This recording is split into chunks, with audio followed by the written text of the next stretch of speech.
Welcome, Aquarius. Thank you so much for joining me.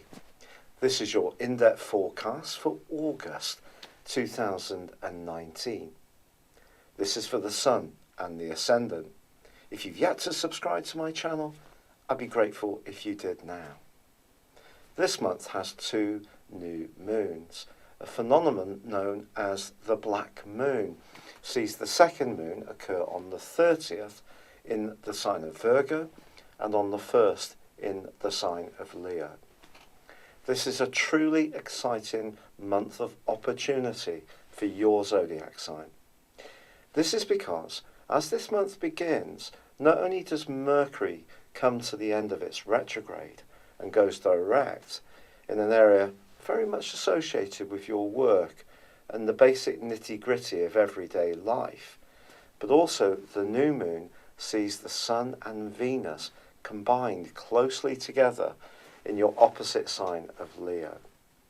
This can do wonders for all sorts of relationships because this combination, this conjunction, is going to last for 3 whole weeks.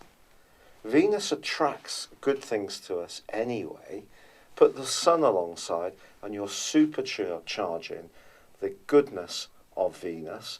And because this is happening in your sector of relating and relationships, it can be good for all sorts of interactions. Now, it is true that your modern ruler Uranus is in a square with the new moon on the 1st of this month, suggesting that even if you are diplomatic, you're reaching out to people, you're trying to find the points of agreement and collaboration and cooperation, it is also going to be important to understand the role of Uranus in your sector around your family and your emotions. Because there's a bit of a strain that Uranus puts on that new moon. It's asking you to remain very authentic about how you feel about situations, whereas the Sun and Venus and the new moon are asking you to be that much more diplomatic. But to be honest, the diplomatic influence is definitely going to have the upper hand. And I just feel that there may be some people where you do need to be more candid, but actually you can sugar your pill in a very skillful way, even if you do want to actually be a bit more to the point.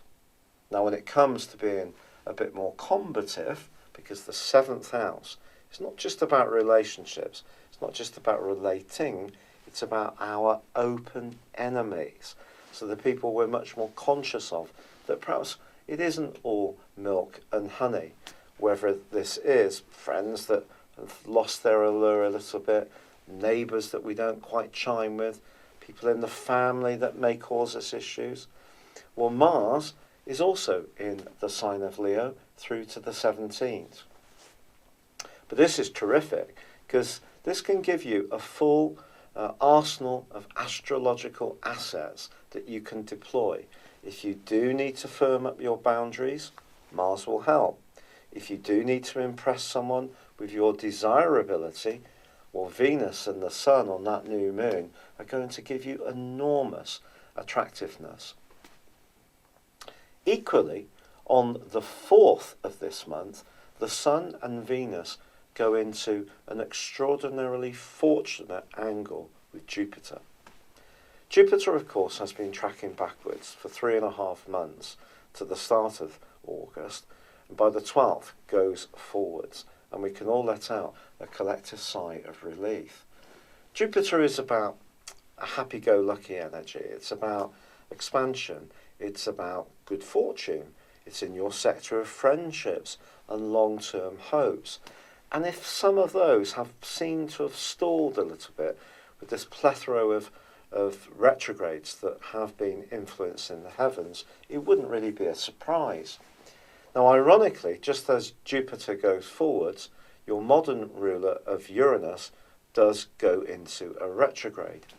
But that's just asking you to think very carefully about how you order your home life, your emotional world, in terms of staying true to that part of you that does sometimes need to be quite different to other people. That's your natural self. But maybe the point of difference that you need to have with some people who don't understand where you're coming from, well, that's something you may have to assert at times as Uranus goes into that retrograde. But back to that gorgeous link between the Sun, Venus and Jupiter. This combination is really about as good fortune bringing as you could possibly get. When Venus and Jupiter are talked about in more academic terms, they're seen as the lesser and greater benefics. So to have them together collaborating is just superb. Also having the Sun there as well. So I think you may find yourself wanting to be a bit bolder about some of your long-term hopes and having more confidence to interact with people about them. Or you may encounter new people that have a great impact on you to help raise your profile. There may be a contact you have with someone where the area that you really come together is about some kind of principle. Now that could be about ecology, it could be about the environment, it could be about a spiritual interest or involvement, it could be about supporting a football team, because Jupiter does really influence sports and activities.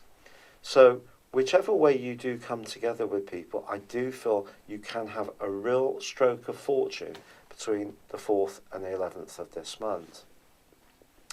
Now, of course, Saturn and Pluto do continue in a very psychological part of your situation, and they're both still retrograde. And in the first week of this month, Pluto is in a quincunx with Mars in your sector of relating. I think this just cautions you, this influence, that if you do feel threatened by someone this month, there could be the potential with this influence to really kind of react to this very strongly, because Pluto and Mars are very fierce energies when put together. But then the Sun from the 11th to the 17th also goes into an inconjunction or quincunx with Pluto too. And it's just being conscious of your psychology, really. Is there some kind of programming that you've had around the way you interact which has become so entrenched that you're kind of like reacting to situations almost in a conditioned way and not quite in the moment of the way the signals being sent to you is truly meant?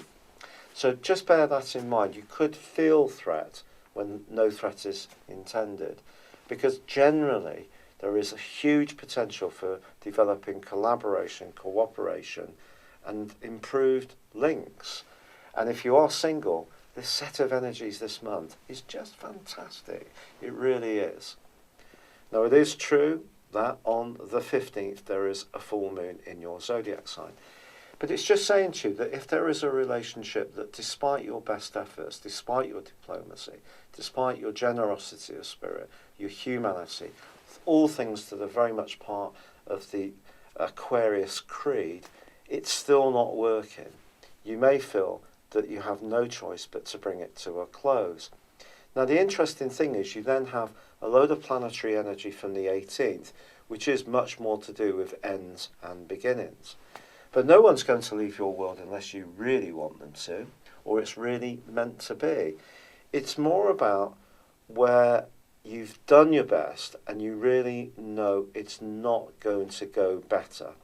So really in that very sad circumstance, which doesn't happen hugely often in our lives, but when it does, it can be very profound and very upsetting.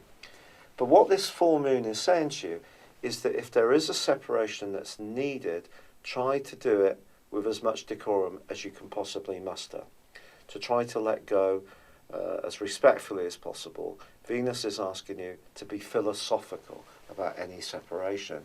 Now, of course, it could be that someone's going to suggest this to you, but generally speaking, the way I'm telling you about your stars are about your choices. Then on the 18th, not only do we have Uranus now going backwards, we have Mercury's come out of shadow and moved back into the sign of Leo, which is terrific for you deploying that more detached way of hearing other people's viewpoints. It's a great asset for you through to the 28th of this month. But then on the 18th, Mars moves into Virgo, which for you is a very sexy, sensual and business-minded location for Mars. Remember, Mars is about instant gratification. It's about lust. It's also about drive and determination. If you want to do better with your long-term resources, it being joined by Venus on the 21st suggests that some good news can come for you around a financial matter in the last 10 days of this month. It's equally possible that you can have a connection with someone at an intimate level, which is much more sexual. Then the Sun moves on the 23rd. The 8th house is very scorpionic. Think of the skin shedding, think of the snake shedding its skin. It's all about renewal. It's very Plutonian, of course, co-ruler, along with Mars, of Scorpio. It's about letting go of energies that no longer serve us emotionally. So you may find yourself thinking very deeply about what you want, especially in terms of very close ties. And then Mercury moves into Virgo, its home zone, on the 29th. This is great for business. If you want to really understand not what people are saying to you, but to apply your natural intellect to understanding what they really mean, probing beneath the surface, checking out anything that's esoteric may become a big favourite for you in the last 10 days of this month. You may have a consultation, perhaps with a psychic or someone who can give you some very deep guidance. You may even think of having some counselling, an entirely positive thing to do. And then we have that black moon, which occurs on the 30th. And that's all about finding renewal around the things that you want to shed, but that's creating the space to embrace the things that are relevant to you, the person you are now, not who you used to be when the conditioning was put into us all when we're children. Of course, the world is changing at such an incredibly quick pace. We're all having to reinvent our approach to life. We kind of have no choice in some ways, but there is still some deeper conditioning in there. And I think that wodge of energies at the end of this month, I quite like the word wodge. It sounds very Anglo-Saxon, doesn't it? But that wodge of energies is very much about transformation. And it could be around your finances, around a sexual relationship, a deep, intimate one, a business involvement. But it can see you clearing the way for something new, better, and more valid for you. Thank you so much for having joined me for your monthly forecast. As I said before, if you've yet to subscribe, I'd be very grateful if you did. Please also see the link beneath this video.